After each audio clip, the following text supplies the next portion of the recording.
Yo, welcome back sa ating YouTube channel mga kabok. Pakita ko lang sa inyo mga kabok kung paano mag-take down ang Derby Spider. RD line niya pala to.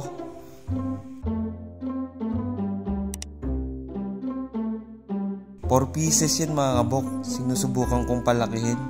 Pero itong nasa video na to mga kabok, tangkal size na. Hindi ko lang sure kung male ba siya or female. Pero pag ito nag-sure female na, ang goal ko dito ilaban siya mga kabok. Ayan, lots nga pala nilagay ko sa kulungan. Ayan na mga kabok. Sinusugod na niya. Ayan.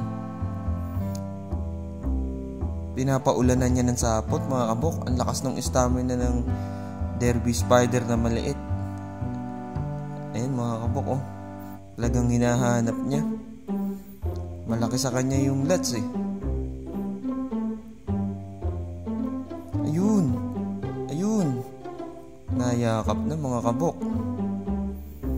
Nakakagat na. Pero malaki talaga sa kanya yung lots. Kaya medyo nahihirapan siya.